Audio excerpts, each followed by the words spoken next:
This is Moon Khan with Sabouche Sabouche. I'm here at Dear Rivington interviewing the owner, Moon Rhee. Your education was from Parsons. Right. What did you study at Parsons? What was your main focus? Fashion design. I did BFA there. Tell me about some of your jobs coming up in the industry. I actually, I was pursuing as a movie director. Really? Filmmaker, yeah.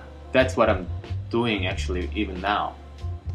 When I came to New York City, I applied for NYU in film major and I failed. I got rejected Wow. for some reason. I don't know why. But I applied for another school, which was Parsons in fashion design, because I was into fashion too. Mm-hmm. And they accepted me. So that's how I started my career there. Okay. Yeah. Of course, I loved it.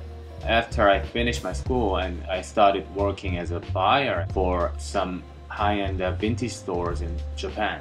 So I traveled around, including Europe and here in New York and LA, and I learned so much out of the job, the knowledge of vintage, which is very important.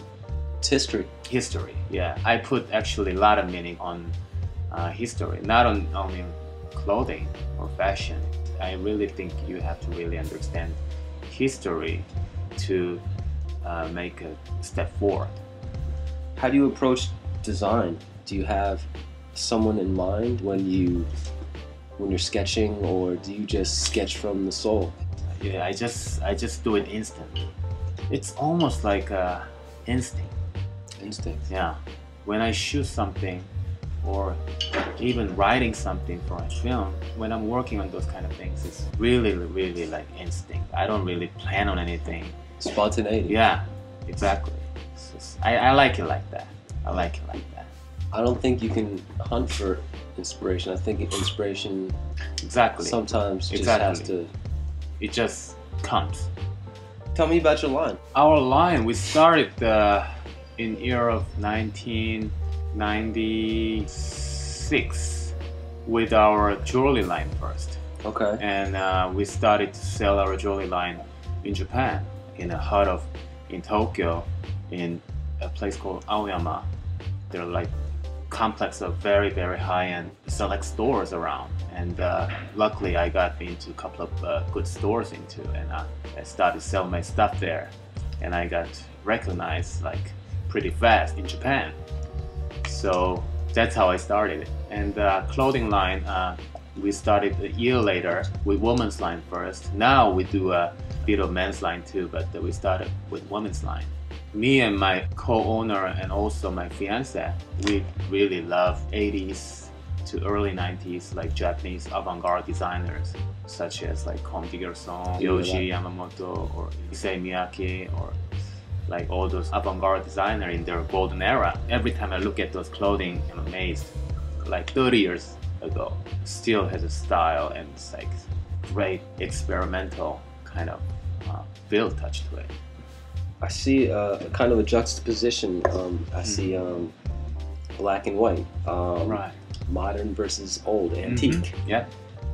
Is this part of your own being that's coming across? It is. It's which naturally came out. When I wear something, I wear this kind of like funny jacket and stuff like that, but there are always something old one.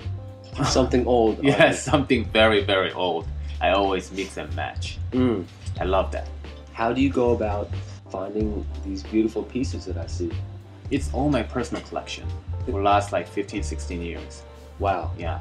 I never meant to do a business out of it. I just been collecting just because I loved it. Anything catch my eyes, I try to get it and buy it. And I collect all those things spontaneously and make some story out of it. Make some look out of it. And I think that's what I'm into. It must be fulfilling for you, not just monetarily, but to inspire someone from your inspiration. Mm-hmm. Exactly. We inspire each other somehow.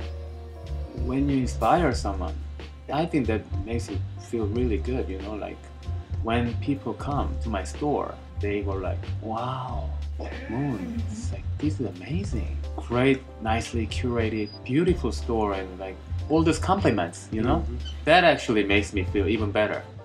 Thank you for your time. Oh, no problem. Thank you so much.